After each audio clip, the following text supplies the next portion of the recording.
This is the Audiometer AudioStar Pro from GSI. It's a double channel audiometer. Now telling about the various buttons. So these are two different channels which we use in this. This is a monitor. From here we control which channel we have to use. Channel 1, channel 2. Then this is a talkback key. Through this we can talk to the patient. So when we talk to the patient, we can also change the volume, as you can see here. Then coming to this side, this is a tone button. Through this we give the frequency which we have to give. Speech button is used during speech audiometry. So when we press the more button, we can see various special tests that can be done. Now coming here to the examiner and the patient, through this, these two buttons tells us helps us to feed the data of the examiner and the patient. So through this we can feel who is doing the operating the pure tone audiometer, and this through this button we can fill up the details of the patient.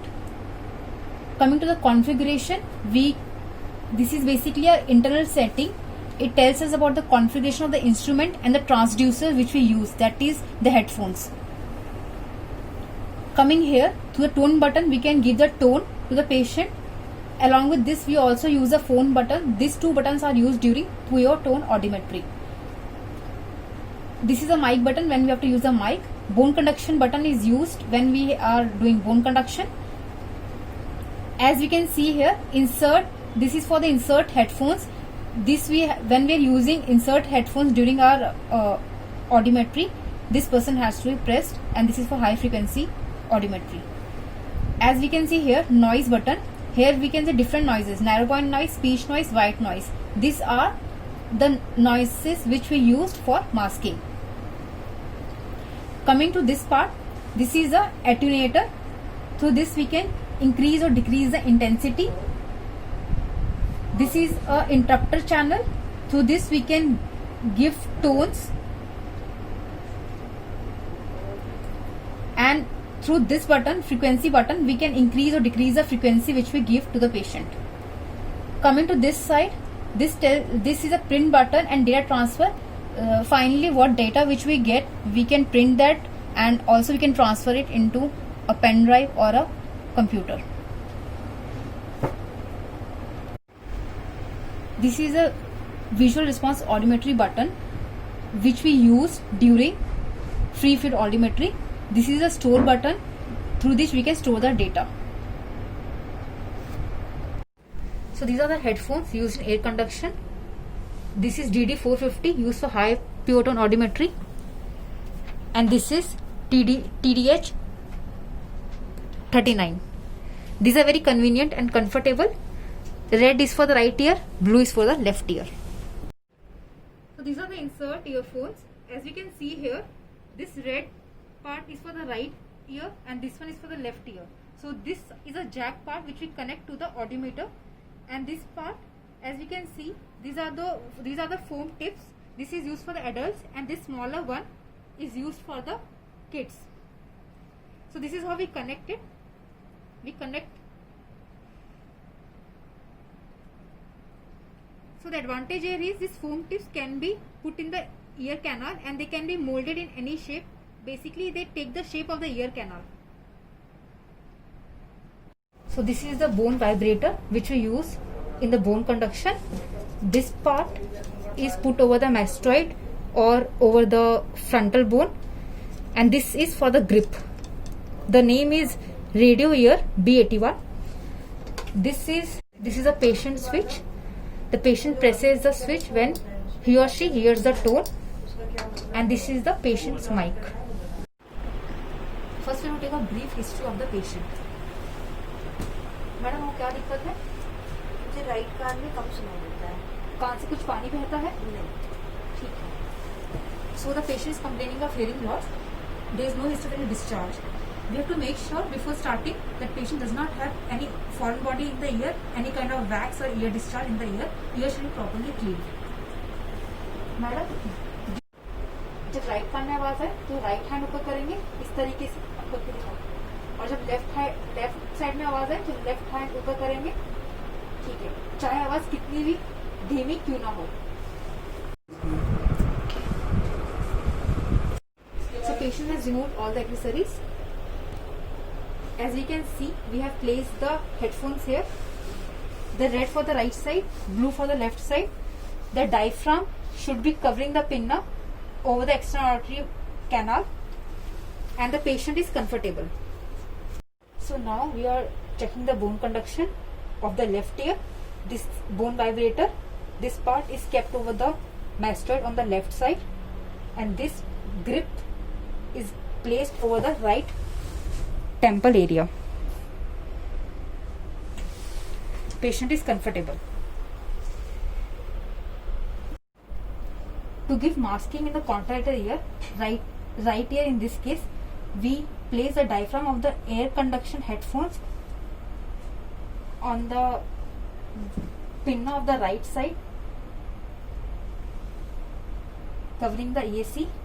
On the left side, left ear is kept unoccluded, as you can see here.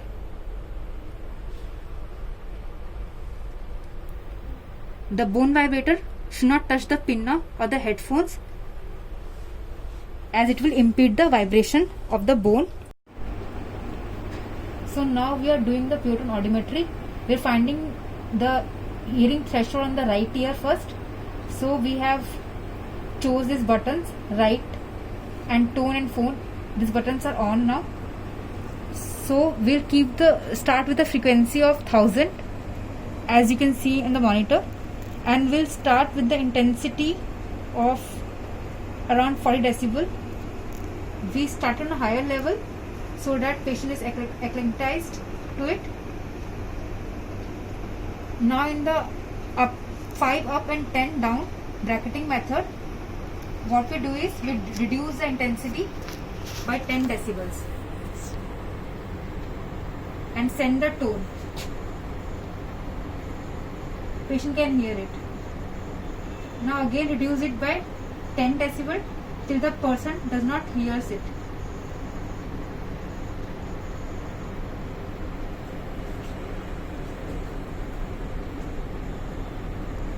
Now again reduce it by 10 and again sending the tone. Now patient did not hear it. The threshold, but we have to recheck it. So again we go down by 10 decibels. Patient did not respond. So we again go up by 5 decibels and send the tone.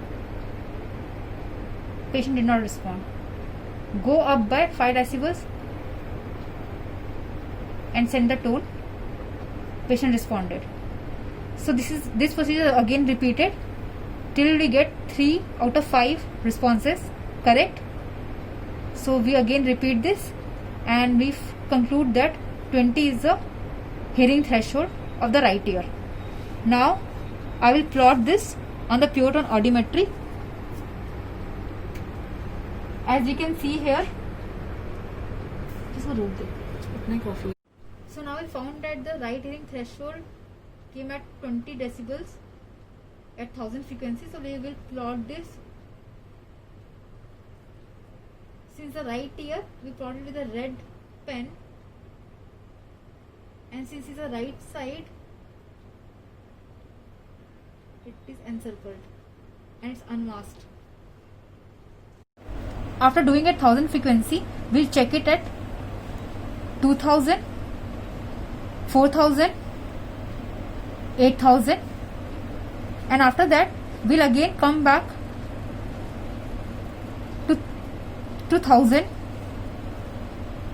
So if the hearing threshold comes at the same point, so it means that it was a reliable test till now.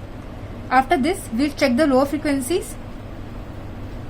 We do the 500 and 250.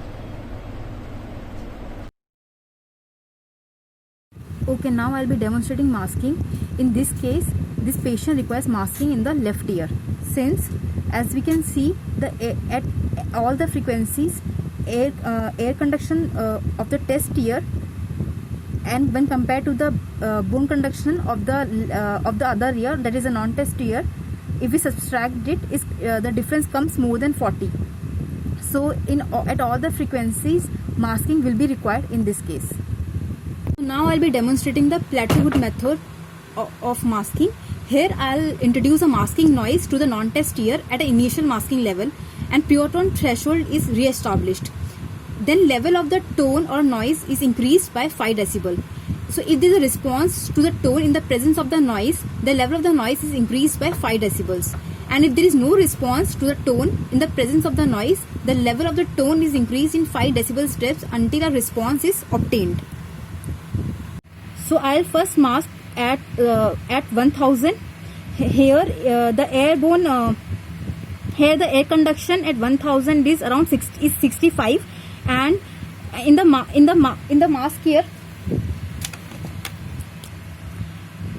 here, the airborne gap is around 10. So by the formula AC air conduction of test ear minus internal attenuation plus airborne gap in the masked ear, we find the initial masking level at 1000 to be 35. So we start with the initial masking level of 35 at 1000. So we are giving a masking noise of 35 decibels in the right ear, and we are giving a tone of we are starting with a tone of 65 decibels in the test ear, that is the left ear. So now we increase by 5. We give a tone at 65. Patient did not respond. We increase by 5. Patient did not respond.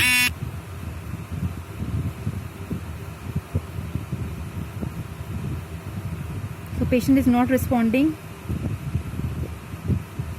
At 90, also patient has not responded. 95, patient has not responded. Now the patient has responded 100. So now we'll increase the masking noise by 5. Patient again responded. So we again retest it. We increase the masking noise by 5.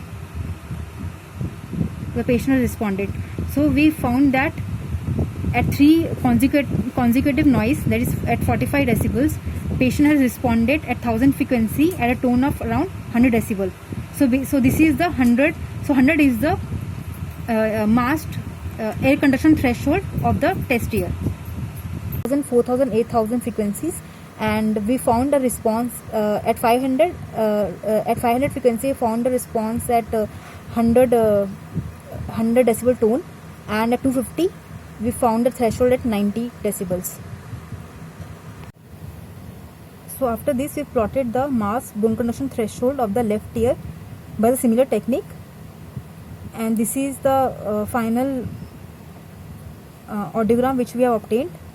So this patient has normal hearing on the right side and profound hearing loss on the left side.